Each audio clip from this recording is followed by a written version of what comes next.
लघु वित्त वित्तीय संस्था भनेको के हो, यसले के काम गर्ने गर्छ अनि लघु वित्तका चुनौतीहरू नेपालमा के छन्, यसको बारेमा विस्तृत रूपमा आजको यो भिडियोमा हामी चर्चा गर्न गइरहेका छौँ।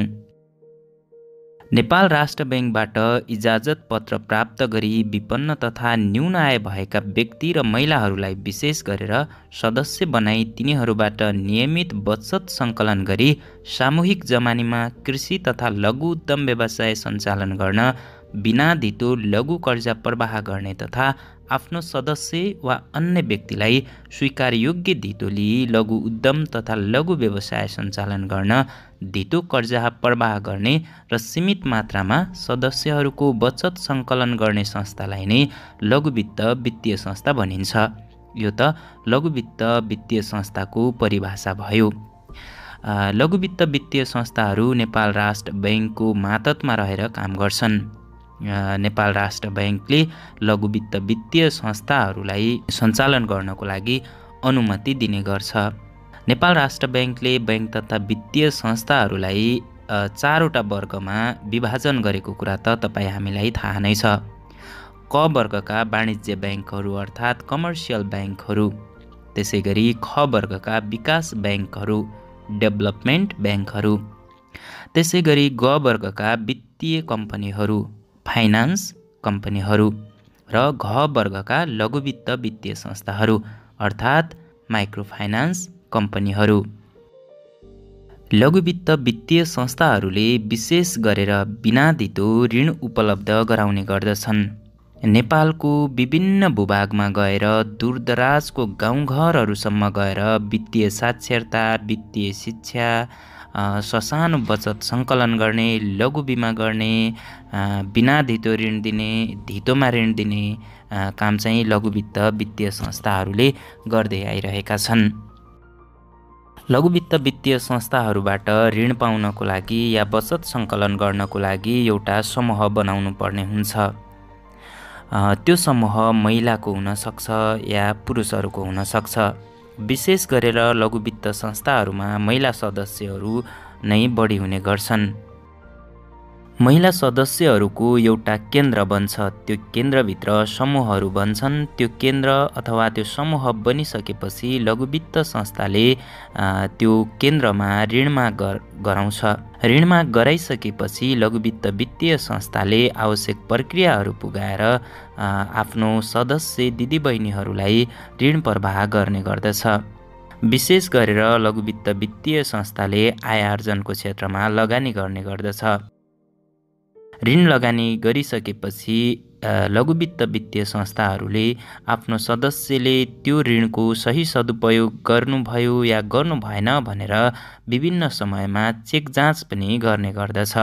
यो बाहेक राष्ट्र बैंकले तोकिदिएको अवधिसम्म नियमित बचत गरी तोकेको बचत कायम राखेका समूह वा समूहका सदस्यलाई लघु व्यवसाय सञ्चालन गर्न कुनै चल अचल सम्पत्ति सुरक्षण वा जमानत लिई वा नलिएर पनि लघु कर्जा दिने काम गर्दछन्। इजाजत पत्र प्राप्त संस्था वा स्वदेशी तथा विदेशी सङ्घ संस्था आदिबाट ऋण वा अनुदान प्राप्त गर्ने र त्यस्तो ऋण वा अनुदान लघु कर्जा वितरणमा वा सो कार्यलाई प्रभावकारी बनाउने कार्यमा प्रयोग गर्ने गर्छन्। कुनै सङ्घ संस्था आदिबाट ऋण वा अनुदान लिनुअघि राष्ट्र बैंकको स्वीकृति लिनु आवश्यक भएकोले सो प्रक्रिया पनि पुरा गर्नुपर्ने हुन्छ। लघु कर्जा उपलब्ध गराउनु अगाडि जुन कार्यको लागि कर्जा माग भएको हो सोको मूल्याङ्कन र सम्भाव्यता पहिचान समेत गर्नुपर्छ। न्यून आय भएका व्यक्तिहरूको आर्थिक स्थितिमा सुधार हुने खालका लघु व्यवसाय गर्नुपर्छ। लघु व्यवसाय सम्बन्धमा गोष्ठी सञ्चालन गर्ने, परियोजना तर्जुमा प्रशिक्षण दिने, सहयोग गर्ने, प्राविधिक ज्ञान दिलाउने र आवश्यकता अनुसार प्राविधिक सहयोग जुटाउने कामहरू पनि लघु वित्त संस्थाले गर्नुपर्छ। लघु कर्जा परिचालन सम्बन्धमा समूहलाई आवश्यक सेवा प्रदान गर्नुपर्छ। लघु कर्जा समयमा असुल उपर गर्नेतर्फ पनि आवश्यक कारबाही गर्नुपर्छ। लघु कर्जाको उचित सदुपयोग भएको वा नभएको सम्बन्धमा अनुगमन गर्ने र उचित प्रयोग नदेखिएमा चाहिँ आवश्यक निर्देशन दिने काम पनि लघु वित्त संस्थाको हो। लघु वित्तले लघु बिमा पनि गर्ने गर्दछ। थोरै आय आर्जन गर्ने वा प्रचलित बैंकहरूसम्म प्रत्यक्ष पहुँच नभएका व्यक्तिहरूप्रति लक्षित वित्तीय सेवा नै लघु वित्तीय सेवा हो। लघु वित्तले गरिबहरूलाई कर्जा दिनु, बचत गरिदिनु र अन्य आधारभूत वित्त सेवा उपलब्ध गराउनु हो। लघु वित्त विशेष गरी गरिबहरूप्रति लक्षित हुन्छ। अब लघु वित्त वित्तीय संस्थाहरूको विभिन्न चुनौतीहरू पनि छन्। त्यो चुनौतीहरूको बारेमा छलफल गरौँ। नेपालको भौगोलिक अवस्थाले गर्दा पनि लघु वित्त संस्थाहरूलाई केही चुनौती भएको देखिन्छ।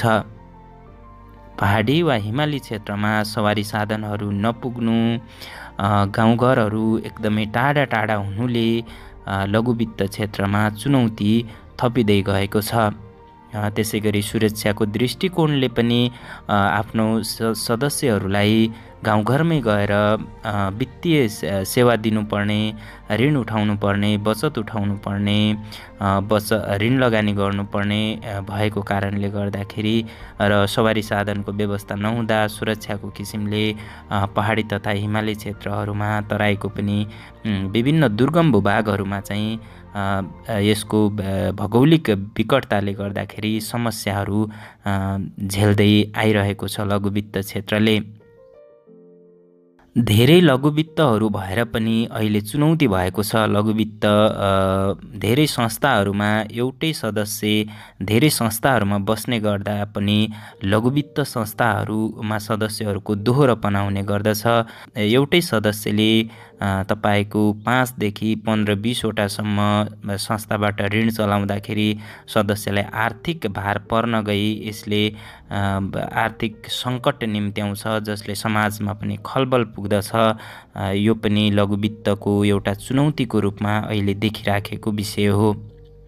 त्यसै गरी वाणिज्य बैंक, विकास बैंक, वित्त कम्पनीहरू र सहकारी संस्थाहरूसँग पनि लघु वित्त संस्थाको प्रतिस्पर्धा हुनु पनि एउटा मुख्य चुनौतीको रूपमा रहेको छ। दक्ष कर्मचारी तथा तालिमको अभाव हुनु पनि एउटा चुनौती हो। कर्मचारीहरूलाई आवश्यक तालिम दिन नसक्नु, दक्ष कर्मचारी उत्पादन गर्न नसक्नु, त्यसै गरी कर्मचारीको सन्दर्भमा भन्ने हो भने कर्मचारी एउटा संस्थाबाट अर्को संस्थामा जाने, अर्कोबाट अर्कोमा जाने, कर्मचारीहरू स्टेबल भएर बस्न नसकिएको अवस्थाहरूले पनि केही चुनौतीहरू यो क्षेत्रमा थपेको देखिन्छ। त्यसै गरी लघु वित्त संस्थाहरू अत्याधिक नाफामुखी हुनु पनि एउटा चुनौतीको विषय रहेको छ।